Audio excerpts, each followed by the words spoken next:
Yeah, Joe. Hey, everyone. Thank you for coming to... Hi, everybody. Oh, hi. You're awake. That's great. It's only 7 p.m. I mean, night is still young, right? We're in New York City. Exactly. Thank you for coming to our office. This is actually the first time we're hosting an event in our office. So you're pretty lucky. I see some familiar faces in the crowd, some new faces. Glad to have all of you here. And this is also a pretty intimate setting. So we're going to have a conversation here, a fireside chat, even though there's no fire. We're thinking about putting fire on the TV, but it's way too kind of weird all around.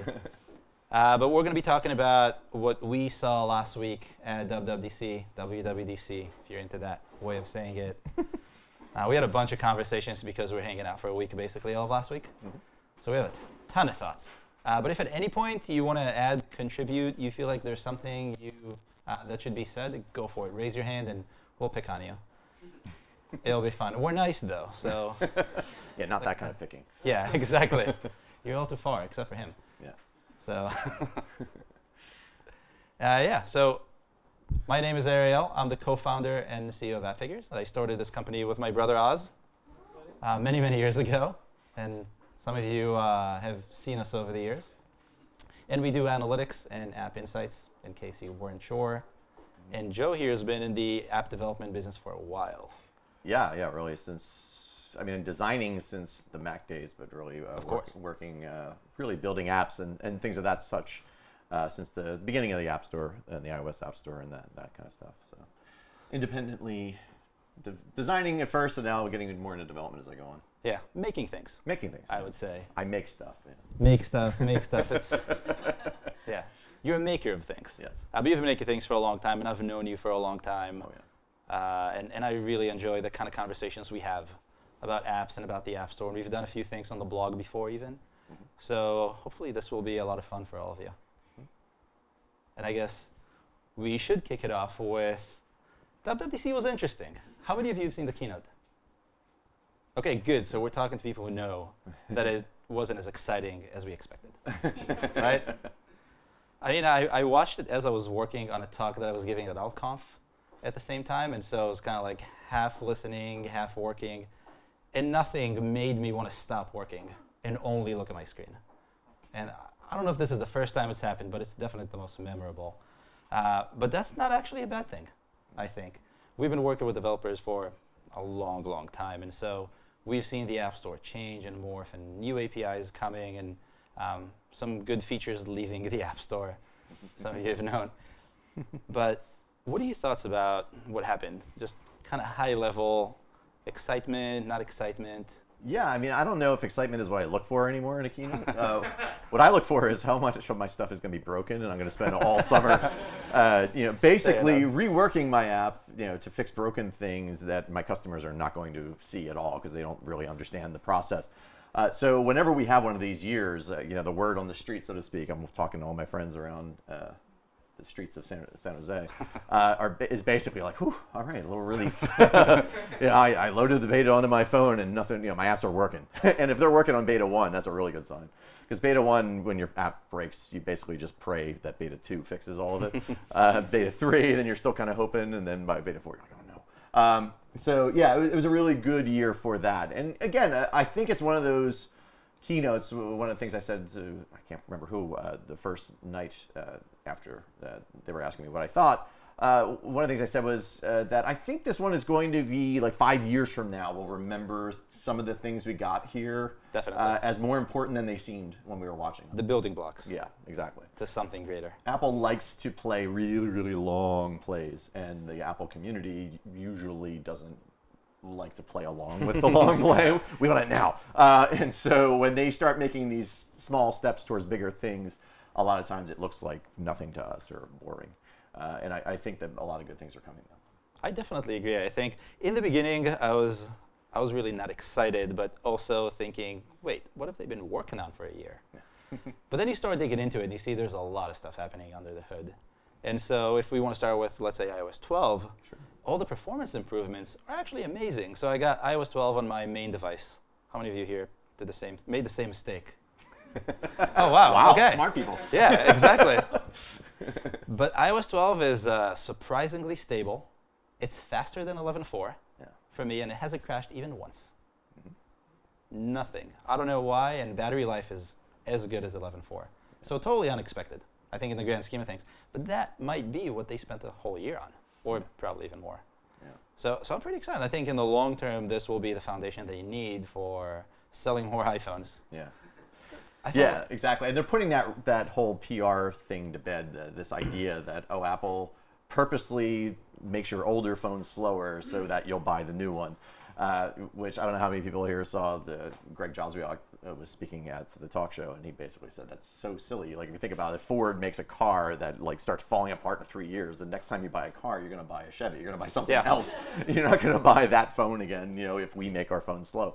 And so I think that this is sort of like the definitive, oh yeah, you've got a 4-year-old phone. Well, guess what? It's going to actually be faster than it used to be. Yeah. And maybe even get better battery life. So, and plus they have the battery replacement program. I think they're really, like, they took that PR hit pretty hard. And so they've really worked to kind of get rid of that stigma. And it's great, because even on my iPhone 10, which is a very new phone, it does feel snappier already, iOS 12. So and that's a beta 1. Yeah, exactly. So that's a huge improvement, I think. And I think it's kind of one of those things that's important, because it's one of those things that's easy to overlook. Even we as developers, we usually have the new shiny device, because we justify, like, I have to have the newest.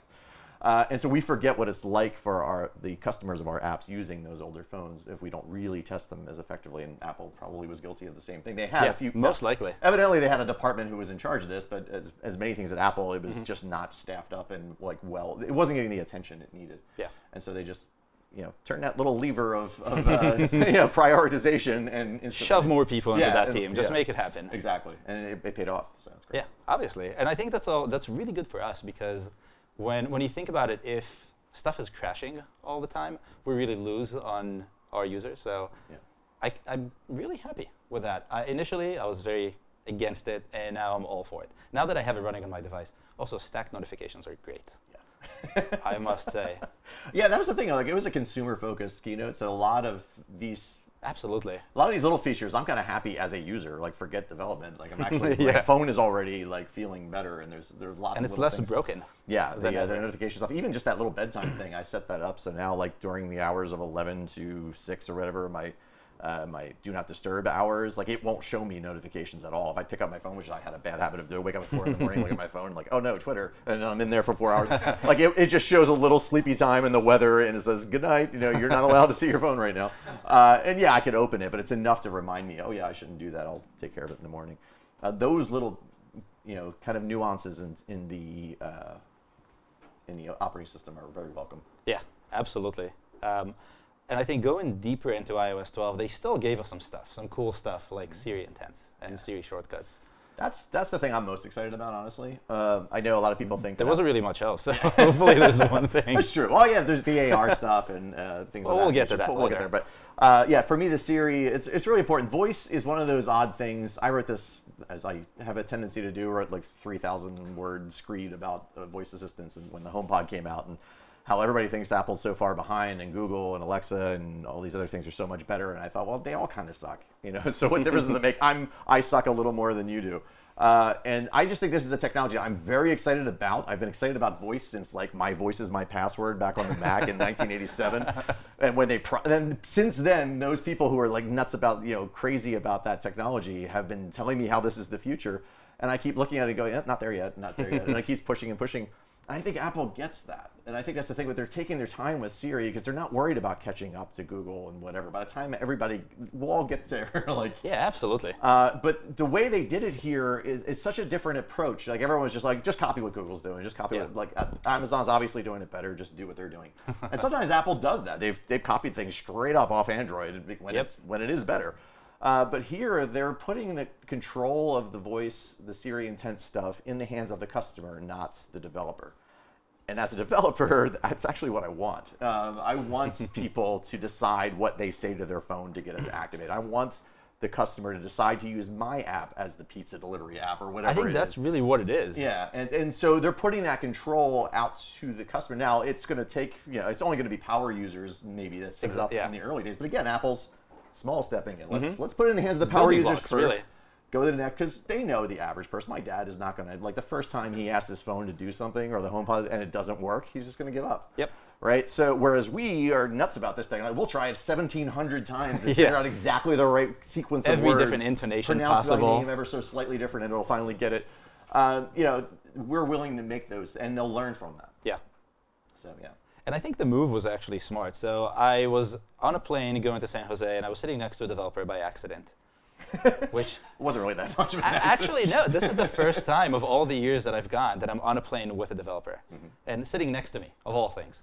And we're talking about, and that was one of the subjects that kind of took over probably an hour and a half of our flight, about Siri intents. And you only had the 7 possibilities in iOS 11, and he was like, you know, that's really bad. They need to catch up to Google. They need to catch up to Amazon. I have 2 Alexas in my home, and I would love to make the HomePod work. Right. And I was thinking about how can they do it? In any other way, it would be a miss. Right. It would be like a Google miss or an Amazon miss. Right. And so I think this approach, like you said, power users first, but they'll get to learn so much. Right. What do people want? How do people want it? And from there, hopefully, it becomes useful. Yeah, exactly. And it's really more.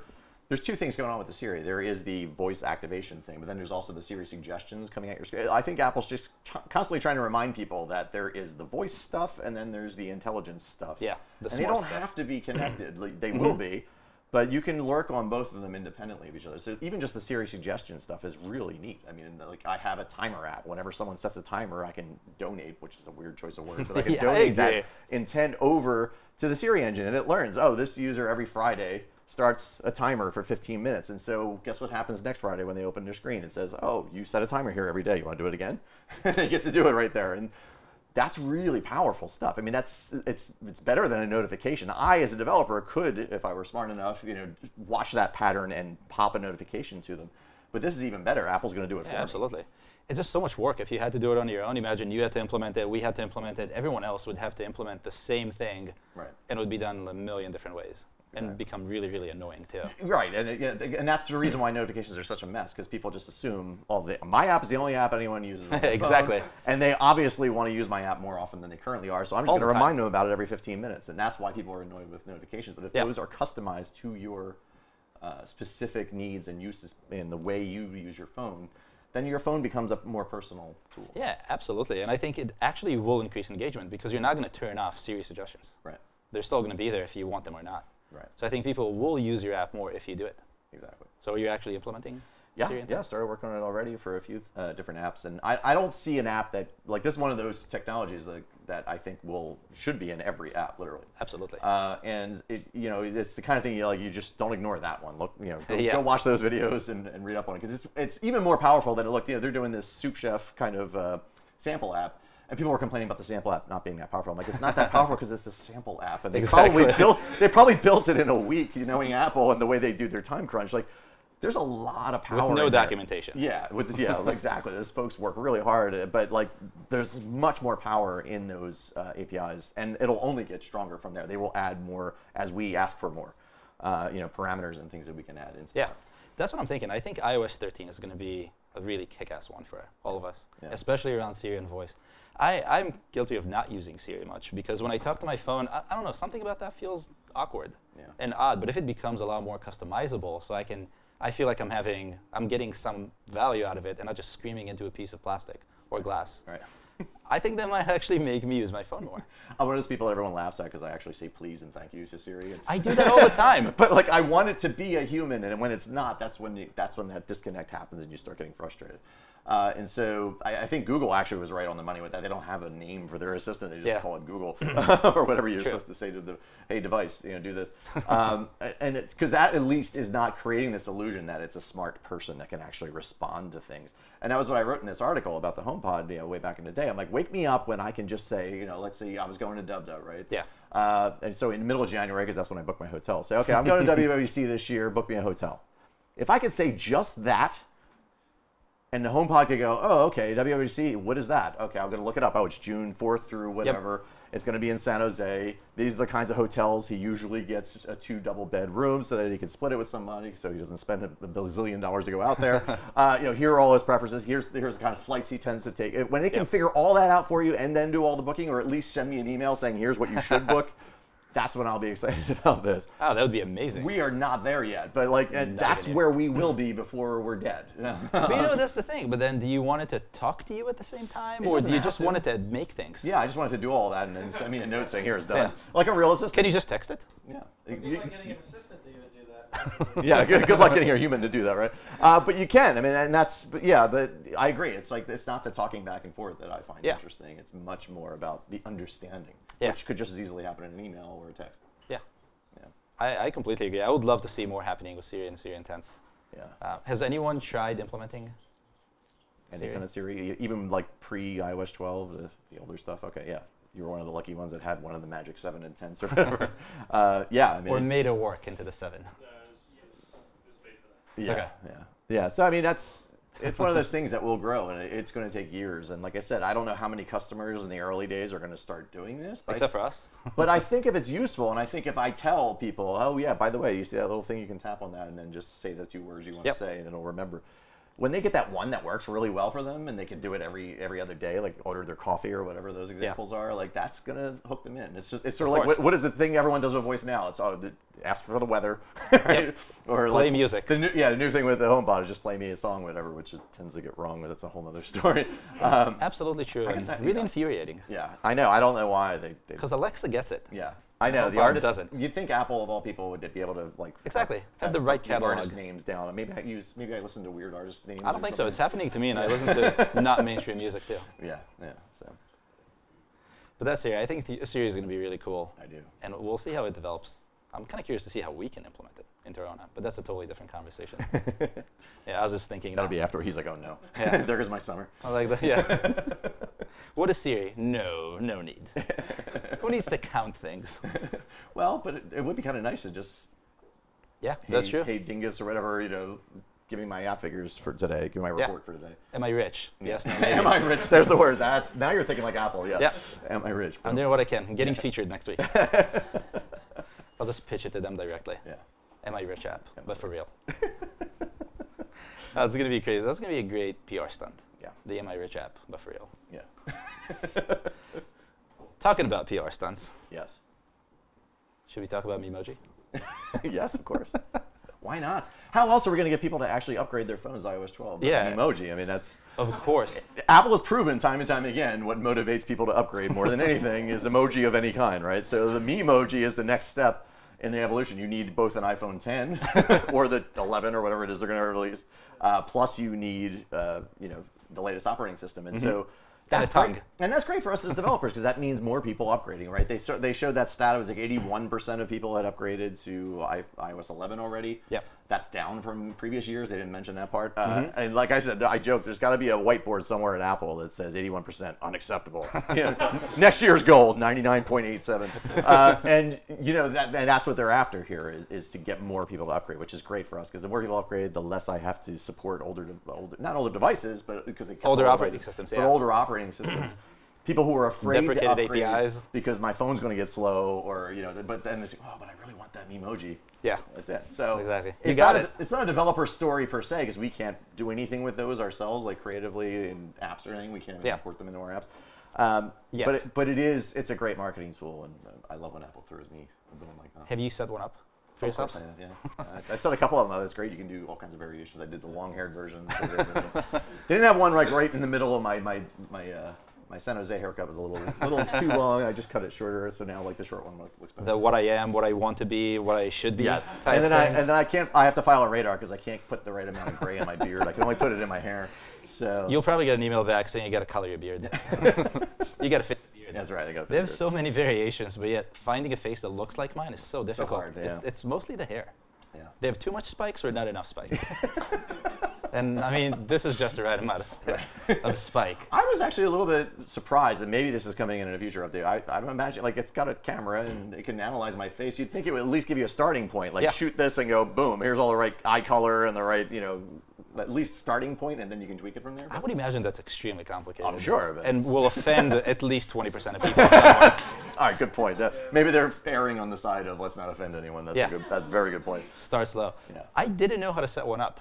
Okay. So I had to look it up, actually. Like most things in the Messages app, it's a little confusing. It is so deep into the Messages app. Yeah. Has anyone set it up?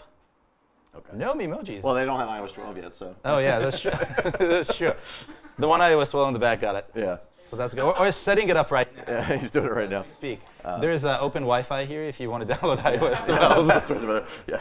and get that going. Yeah. Password on the board. But no, so in the beginning I was listening and I was like, what? This guy, it has to be a joke. Right. Why would they spend so much time and effort and not give us features we need to build better apps, right? But then I was thinking, we had some more conversation. I was thinking, yeah, let's get people on iOS 12. Let's get more of our users to actually use all the newest APIs so we don't have to support iOS 8 or 9 and not even have to think about it. And I think this is kind of a nifty trick. Yeah. So Apple marketing is working hard. Yeah, and this way, by the time iOS 13 comes out, which is when we'll get dark mode on iOS, we'll all be using colors in the asset catalog from, and then we'll be able to do our dark mode much easier. Yeah, absolutely. Again, long game. They're playing a long game. Yep. But that's very true. If you look at all the features that have been coming out over the years, it's always been like this. Yeah. And, they take their time. It's scary on the one side because you think, okay, maybe they're not thinking ahead, or maybe they're thinking way too far ahead, and by next year I'm just going to either become obsolete, Sherlock, as some would say. I'll look at you in the back over there. There was a lot of Sherlock moments in the keynote. That was. Yeah. How many apps of yours were Sherlocked? Just 2. Just 2. Only 2. No problem. Just 2 this time. Oh, yes, yes. So back in the day, before we had Spotlight, there was this search kind of functionality in macOS called Watson? No, Watson was the other one. Sherlock, I forget how, but it was called Sherlock, but there was a Watson that existed before that. This guy, I actually met him at one point when I lived in California, and he had built this whole app thing around it was really cool search and other kinds of functionality, and then Apple just basically released Sherlock and basically made his business obsolete. And so ever since then, it's been called Getting Sherlocked, which is a great name for it. Urban Dictionary defines it as beginning your marketing of a new app at the same time Apple has it. Yeah. Is this a definition you submitted, or? Yeah, exactly. So and Apple has a long tradition of this, and it's one of those dangers. I mean, all those people who made measuring apps with the AR kit, clearly, no reason for doing that anymore. Although I guess you could make a more advanced one. I was talking to Josh earlier about one of his apps that got Sherlocked, so to speak. But as he looked into it a little more deeply, it was like, oh, well, Apple did this, but they did it sort of like the haphazard kind of beginner's version. And it's not really as complex as what I offer in my app. So maybe this thing will be more of a gateway drug to people. Like they'll say like, "Ooh, that's really cool. I want to do that in a more flexible kind of way," and they'll actually come find your app as a result. And that does happen because Apple has a tendency with like when they added Reader to Safari, they do a lot of those kinds of things. They kind of do it, but they don't. They do the beginner's version. They don't. Oh, do absolutely. the pro version. Look at iTunes Connect. Yeah. You go further than You built an that. entire business on Apple's. Yeah. If you look at iTunes Analytics, so I mean App Store Analytics, App Store Connect Analytics, what they're called now, it's really, really basic. Yeah. And you have to be opted in. And I mean, this is a conversation for later, but I think that's Apple's kind of MO. They want to give you something like the measuring app. It doesn't work for me. Every time I point at something and I make a line, it's always off by at least a few inches, sometimes an order of magnitude. Few inches. But the idea that you can do this with the phone, I think is great because people are going to look for, oh, I need a real measuring tape for my phone. This is cool, but this is built in, so it can't be good. Go on the App Store, and hopefully if you pick the right monetization model, you can actually make some money with it. Yeah. So Apple's really giving you free advertising, if you think about it, just seeding the idea that you can do this. Yeah. And just like the sample app, I think this is also kind of sample. Yeah. In a way, so it's built in and it's good, but it's not the kind of app that they're going to be adding tons of features to every year. I think they did it. And unlikely. Done. You know what I mean? Like it's one of those. It's like the compass. It's one of those things. Yeah, like, exactly. It's in the phone. It's there. We're not gonna touch that one for another 20 years. Like well, the alarm clock they kind of toy with once in a while, but there's certain like built-in apps, the calculator. They never really go all in on it. It just exists. Right. I think it's a good way to have something. And that's the other thing. They're trying to look at their customers and say there's certain value adds we can offer for free out of the box that when you open your phone, it's there. And if people expect it, like a Notes app, they've got it there for you. But if you want a real Notes app, you get drafts. You know, like you can exactly. So, but it's useful. I think that's the good thing. So you can actually use it for day to day. I use the Notes app all the time. Oh yeah, I do. I like the syncing. It actually works now. Yeah, when it actually works. I mean, it's almost there. It's like 85% there. But it's on my Mac and it's on my phone and it's on my iPad. Yeah, and it just my works. notes are everywhere, which is where I want my notes. And I imagine Evernote was not happy about this when that happened. No, but I am happy to hear that Greg Pierce, I keep pushing him. Like he's been wanting to make a Mac app for a while, and I keep saying it in as many public places as I can to force him to do it. Because if Giraffes ever gets to my Mac, This is going on YouTube, so we're going to make sure he gets it. There you go, Greg. I'm looking at you. Yeah.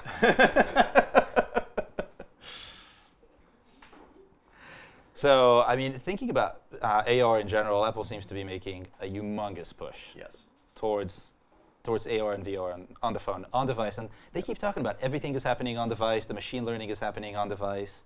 What are your thoughts around this whole on-device? Well, the on-device is part of their we respect your privacy thing. But is it limiting?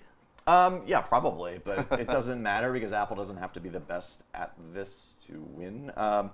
True. I really think the privacy thing is a very interesting play from Apple. It's their major advantage over every one of their gigantic competitors, and so why wouldn't you push it? Yeah. And they've been doing it for years, and it's not just a PR thing with them. I mean, they really believe in it, but it happens to align with everything, how they make money. And so again, I encourage a lot of indie developers to do the same. Like if you need data in order to make your money, then you probably don't want to ride that wave. But if you're the kind of person, tell me about it. Yeah, for you, this is not great. But for me, selling a little app on the side, I can say, hey, in my little opening screens, I respect your privacy. I'm never going to do this or that. And like people are while they're listening to that message already, why not play into it? If I don't need that absolutely. But yeah, with the AR thing, I mean, will it limit them? I don't know. I don't know enough about the technology to know what is required. If giant server farms are actually required to make this stuff smarter. I don't know. Have you ever read an interesting book called On Intelligence, written by Jeff Hawkins, who is the originator of the Palm Pilot, and then Handspring and all that. And he wrote a long time ago about his current passion is how the brain works and artificial intelligence. And what he said is that computers they're way faster than the human brain for decades.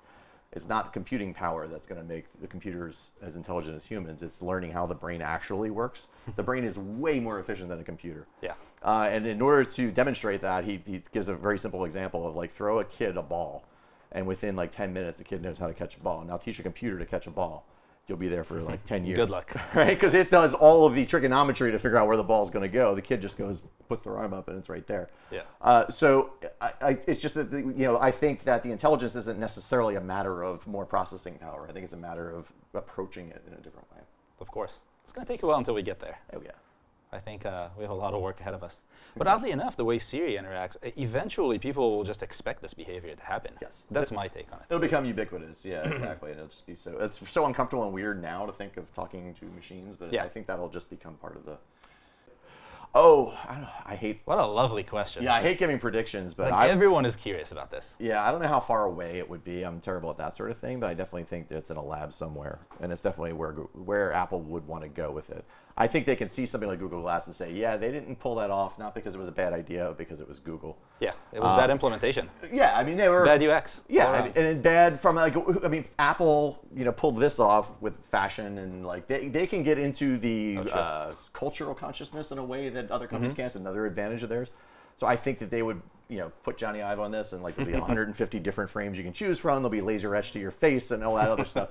So when the technology becomes just like anyone else's glasses and/or contacts, or also they'll be able to do it in the future.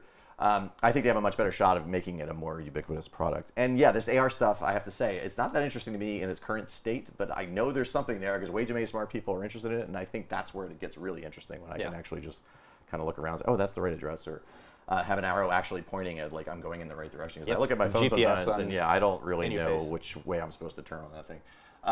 So those kinds of bits are good. Not, again, with the creepy part of it that got people I'm taking pictures of everyone everywhere. And wouldn't it be cool if you can walk into a bar and everyone's name would be there so then you can pick up people. That's not Apple's style. So. And I don't think that's going to happen. But I think going back to your original point about Apple really putting in the seeds and the building blocks, this is probably it. Yeah. That's my guess. So maybe there's some sort of a facial device coming. Yeah. Facial device. It isn't big goggles, Yeah, not the Facebook type. Right. Maybe it's something else. Yeah. Maybe it is an additional screen. Maybe it's a lightweight, I don't know, iPad or something. But something is coming that isn't our phone. Right. That's going to use AR, in my opinion. Yeah. And obviously, cars and other things, anything automation based would also be. It might be a device that you can actually use in your car. I think during the talk show, he talked about cars and he talked about glasses, and they seemed pretty uneasy about it. Right. I don't know if that was what PR told them to do, or Right. if that's kind of what's happening, but they have to be working on something that utilizes this better than just having a house on a table. Exactly. Because a house on a table is cool, but not really useful. Right. Measuring app, cool, but I mean, seriously, all that work for this. Yeah. So I see something big coming. Yeah. Agreed. And I think that would be really cool. And I think going beyond that, the kind of thinking around the Mac that we've seen, they only touched on it just lightly with a brand new Mac store. And for those of you who are in the Mac store, you know the Mac stores. I don't even know what to say at this point. Tumbleweeds. Yeah. Mac store, yeah, at least one. We were going to do a report on the number of apps and the growth of apps in the Mac App Store just before this, and we decided we'll wait a little bit. I'm glad we did because there's not much going on. Yeah. It's pretty unexciting. But with this new App Store and with this whole new kind of renovation and dark mode on the Mac, maybe they can get people to come back. Yeah. They managed to get Panic back. It's true. Or that's at least what they say. They made some kind of private deal with with Barebones Software and Panic, I'm sure. I mean, I have spoken in the past to Rich Siegel, and like I said, what he was asking for, what he said it would take to get back to the Mac App Store, they didn't announce. So there's something else going on. So yeah, I think there's more to it. Hints about sandboxing being relaxed a little bit, which is it's Apple's kind of restrictions on where you can go in the file system, privacy stuff. It's been a thorn in the side of a lot of Mac app developers. Because a lot of Mac apps need to get into the heart of the system and do a lot of crazy stuff on a low level, and the Mac App Store doesn't allow you to do that. And so I don't think Apple will ever take that away, but at the same time, they're going to relax some of those rules or give more intents, if you will, more abilities to get into those, at least in a secure way, ask for permission to get in. Maybe more authorization type things. Yeah, exactly. And I think that'll help a lot. But just from a redesign standpoint, I have to say I launched the Mac App Store. I put Mojave on my machine because I'm an idiot, and I launched the Mac App Store. Welcome to the club. I launched because I couldn't resist dark mode. They're not stupid about the dark mode thing. I don't think the average user is going to care about dark mode, but developers. It's all about power user. I think. I've been wanting a dark OS forever. Yeah. So I launched it, and I didn't even recognize it. It looks so. Really? Everything was snappy. There are already features in there, just like they did last year during the beta.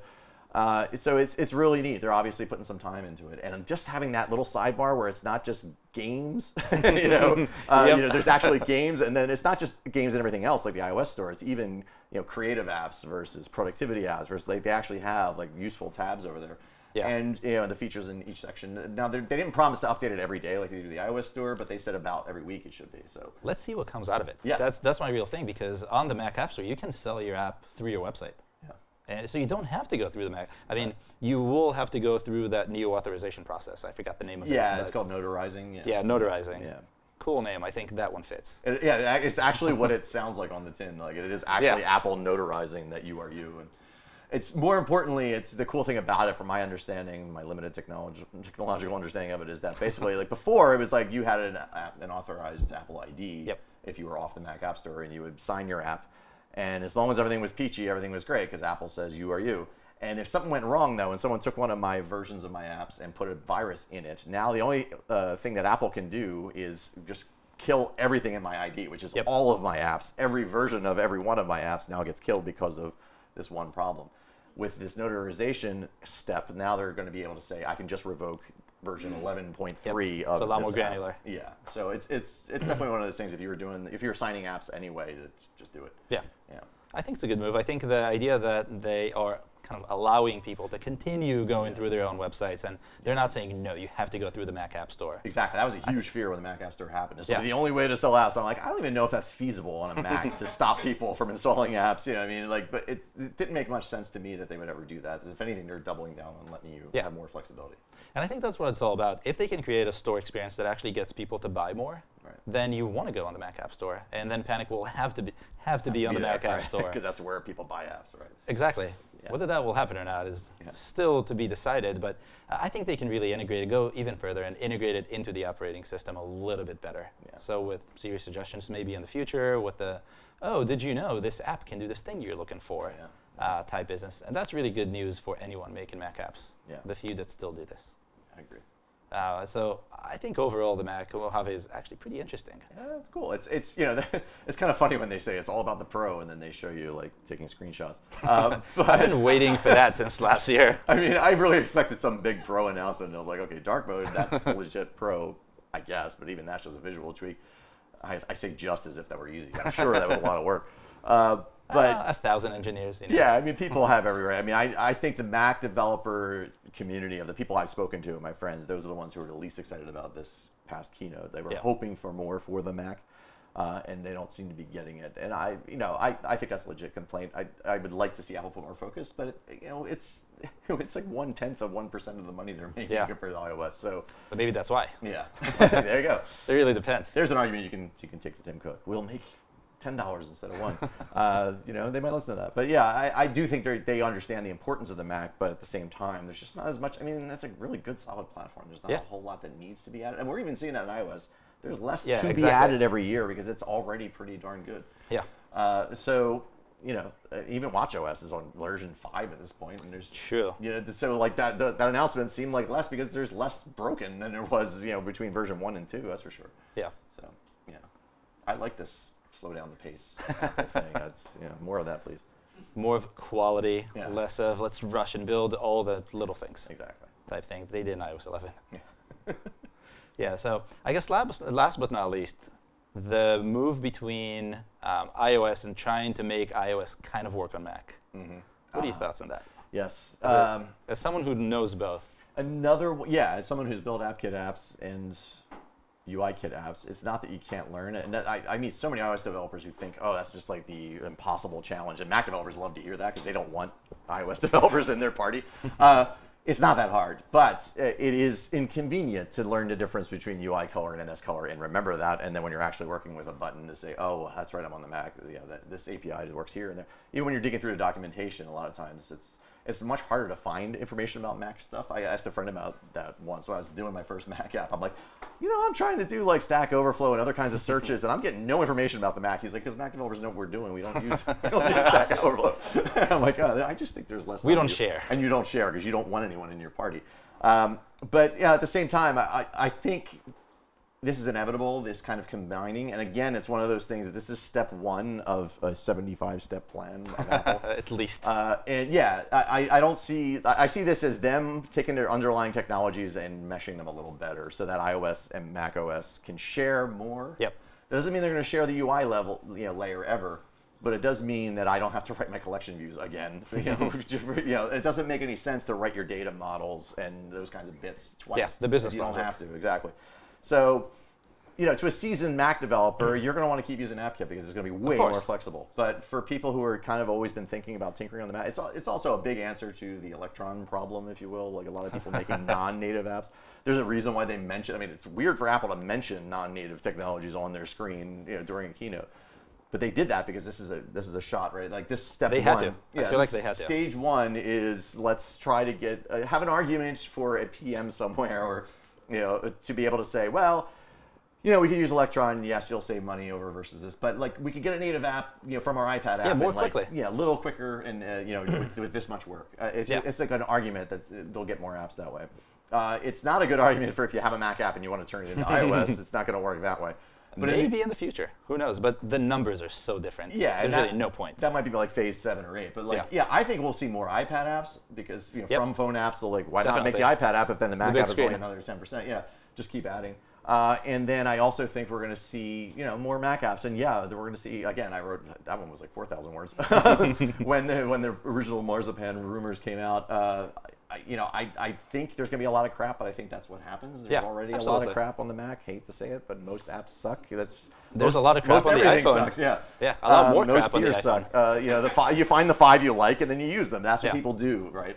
And so there'll be more apps out there. And that's just more variety, more choice, and a few of those gems will get out there, and I think that's worthwhile in the short. But again, that's the short-term play. I really think the longer term is just more shared code between these. I completely agree. I think they could have gone Microsoft and just made all the crap that exists on iOS just work on Mac. Oh, I don't know. Emulate it somehow. No, they could have. I didn't say they they could would have. have. Right, okay. And then we'd have a lot more crap. Yeah, the original rumor that was again. Yeah, that's what I was thinking. That was paragraph 17 of my screen. But yeah, I was saying that's just silly to think that these apps are going to automatically just start running because anyone who's ever used the simulator knows that it doesn't work at all. Everything would be horrible. Yeah. And Apple, they don't make software that bad on purpose, so they're not going to allow that to happen. But if it's a matter of a recompile and then rethinking your UI a bit, and again, even what we're seeing in the betas, people are complaining that beta looks way too much like iOS. I think it's early. I think it's going to take time. Yeah, I think Apple kind of was forced. Their hand was forced announcing this a little sooner than they wanted. I wonder why. Yeah, I wonder why too. I can't imagine. So they kind of had to get this out. Yeah. Get in front of it, and I think even some people at Apple internally are thinking, well, this shouldn't have been revealed yet. Yeah, it's incomplete. Right. Half-baked, I think, is up here. Yeah. So I've heard some folks say, I wish I could at least see a developer preview. I wish there would have been a session or two on it, like here's what we've done so far. The problem is probably that Apple's afraid of the. I can't imagine where they get this notion that we would just rip it apart if they showed us how it's actually working under the hood, because it's probably really ugly code right now. So, let them bake it and see what comes in 2019. But I'm looking forward to get my hands on it at least and try it. Me too. I think it will increase the ecosystem, just grow the ecosystem, and hopefully even give the Mac some really useful apps that are now not even trying because they're iOS, iPad. Exactly. And hopefully, if nothing else, we'll get Memoji on the Mac. Oh, yeah. Because Apple will be able to take messages and just port it right over, right? That is exactly what we need. Broken messages on the Mac. And I think on this happy note, we are coming to an end of this conversation. So if you have anything to contribute, ask. Don't throw anything at us. Hey, hand it back. Yeah, I was talking to someone about Mac, I think actually at your conference a couple years ago. Joe runs a conference called Release Notes that is all about the business of apps. So not how to make them, but how to make them make you money. And it was a similar conversation. How do you actually leverage the Mac App Store? And because it's so empty, because there's barely anything in it, every time you do something significant, you can actually get more traction, more traffic. Back then, it was kind of minuscule too. Even a bump was not a huge bump, but I think this kind of thinking is really, really right. It's on the money. Don't forget that you can still price your app at 2-3 times higher on Mac than other platforms. And absolutely. Maybe that'll start to change with the new Mac App Store, but at this time, it's still a place where higher prices rule. Yeah. Most apps on the Mac App Store are actually paid apps. Yeah. Not in-app purchases. The freemium doesn't work there. Yeah, because real app. Get away with it, yeah. For the 4 people that are actually looking to pay. Yeah. But that's really smart. I like that. Great point. We should do a blog post about this later. Done. Anyone else? Share anything? Hey. Talk about subscriptions. Let's talk about subscriptions. Yeah, like Panic's new transmit is going to be subscriptions instead of upgrades. They have and then they have the trial periods too. Right. So, yeah. So they're doing to clarify. Panic is changing their business model for Transmit, which is their little app for FTPing, which is awesome. I've been using it forever. On the Mac App Store, it's going to come back to the Mac App Store, which they just removed it, probably because of sandboxing more than anything else. But they brought it back, and it's going to be subscription only in the Mac App Store. And if you want to pay for it the old-fashioned way, you can still do that on their website. And Apple is okay with this, which is a new thing for Apple to say, yeah, sure, whatever. You can have different maybe that was one of the things. Yeah, maybe that was one of the many concessions. That's great. That's another option. Anytime that Apple gives us more options, I'm happy. There might not be the best, it might not be the ideal situation, but that's definitely a step in the right direction. I think it'll be interesting to see how that plays out. Like, I think most of their customers will be probably in the Mac App Store and just pay the subscription, or maybe they'll see that's not working. Yeah. But at least they get to experiment and use their own data and make choices around that.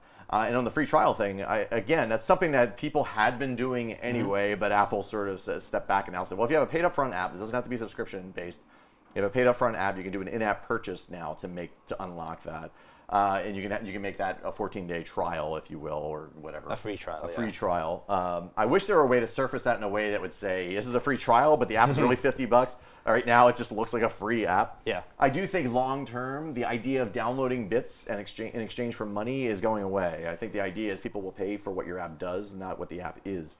And so the actual download, separating the download from the money exchange, as you know very well, is... And that's already been happening. Yeah, there's a reason why when you go to the bar, you put your card down and you keep drinking, and then they make you pay. If they made you pay for each drink up front, you'd stop a lot sooner. Yeah, I totally agree with that. But I think going back to subscriptions and free trials, it really just reduces the friction. So someone comes to the App Store, sees your app is free, and goes, okay, let's give it a try. Then they see that it's $50, and they go, oh, crap. But at that point, they might need it. They might see that it's actually useful, and go, okay, $50, I can shell that out. Right. So, and I do think short term, there's going to be some of those really bad 1-star reviews when people I thought this was free. Every app that's going to really happen goes anyway. But Ulysses went through this, and now they're doing a lot better. Every other app that went subscriptions just loves that idea. If it's paid, it should be paid. If you can't do anything without paying, it should be. it's a good Yeah, starting because point. It should be you listed. do it free, and then you can do anything without paying. Wait. Yeah, but where do you draw the line between what you can and can't do? Right. I think that's really the tricky part. Yeah, I think eventually what we'll see is Apple will simply remove like the separation between free apps and paid apps, and they'll just be apps. I like the idea of free trial. I think everything should have a free trial, even if you pay for it or not. And I think one of the biggest problems of subscriptions is that the developers are now going to know, where do you draw that line? Like, what do you give for the entry-level tier? What do you give for the longer tier? And at the same time, also, everyone thinks they need to have a subscription. So if there's no additional value coming in, it's still going to be a subscription because maybe I'll update it in the future. That's not good for It's users. not gonna work, yeah. And I think that's going to create this kind of, oh, I hate subscriptions. Right. I see a subscription, I never subscribe to anything type mindset that existed maybe even 4 or 5 years ago on the web across all the services. And that's changed. So I think we'll see that happening with apps. Some apps are going to struggle with it, but I think over the longer term, we'll probably get to a point where subscriptions make sense for some apps and they work really well. Free trials for some others with paid apps. And I think the concept of paid upfront is just going to disappear. Yeah, exactly. Yeah. Do you think customers are going to expect frequent updates now that you have a subscription? Maybe. Like if you don't update, it's like.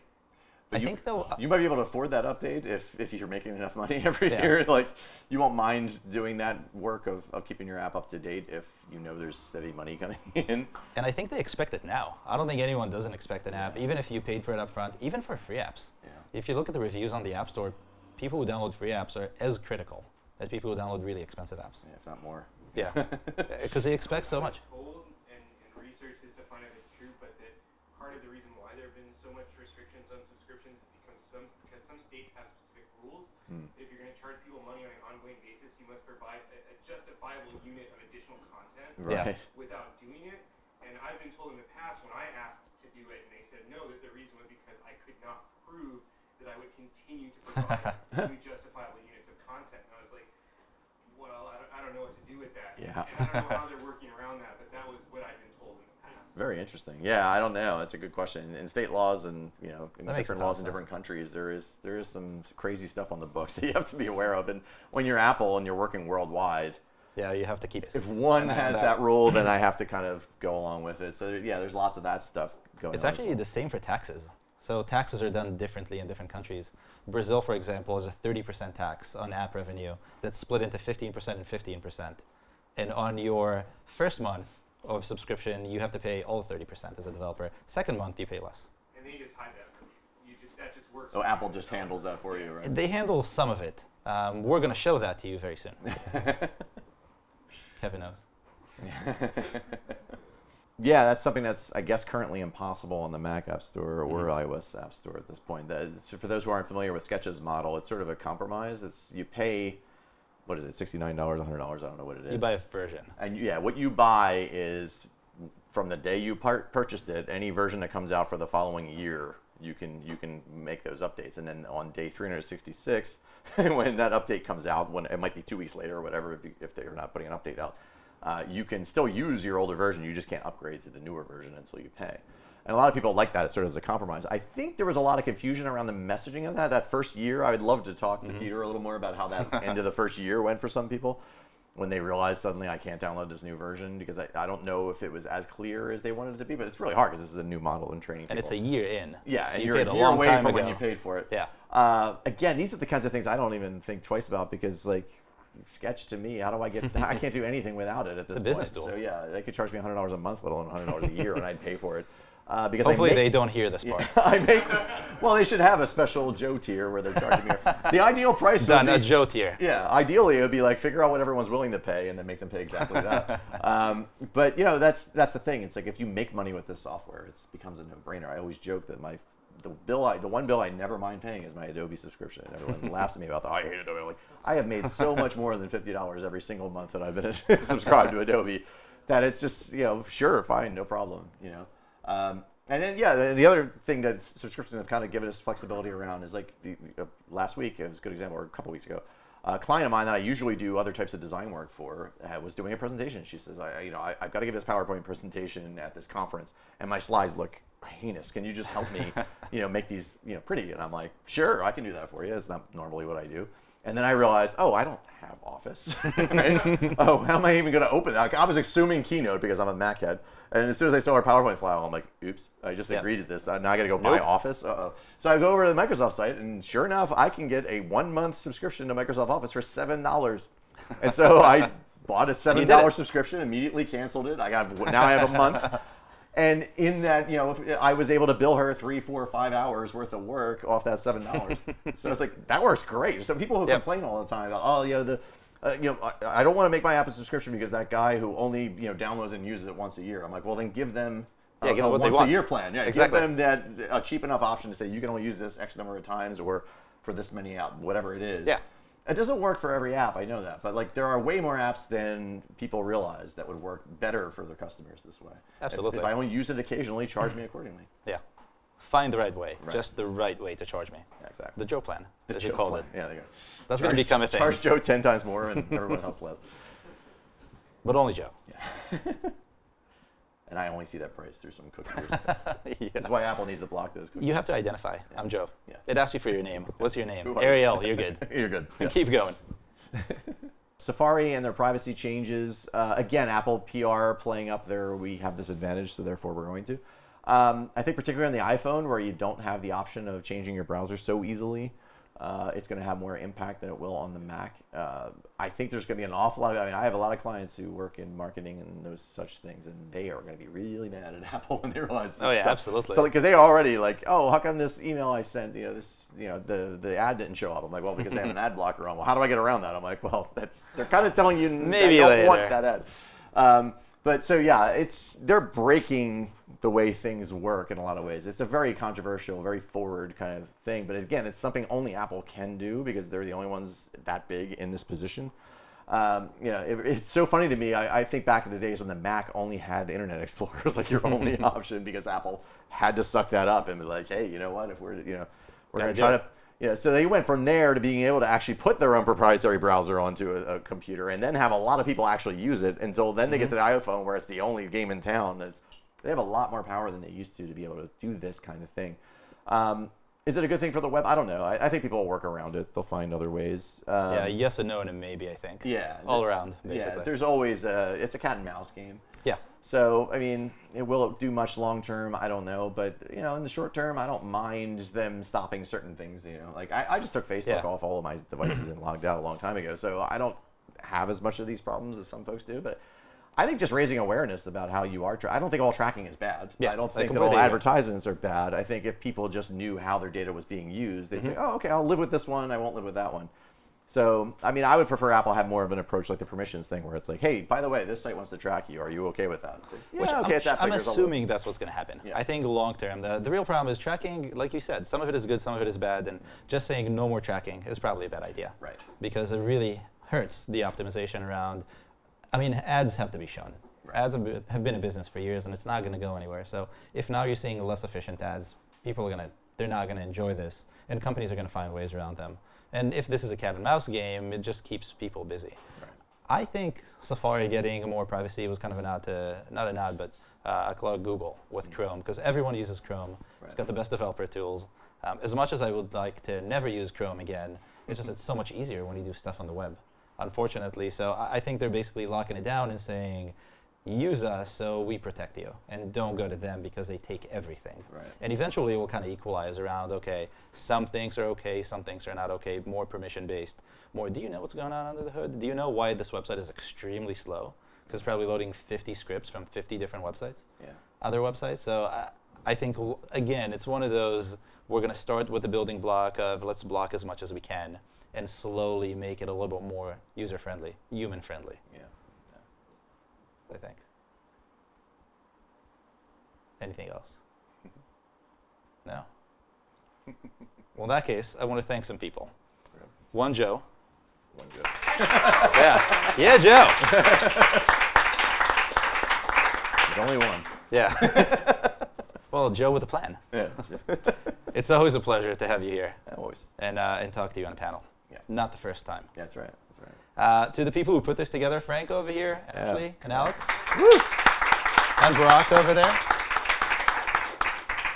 And to you all for coming. Yeah. Hopefully you had fun.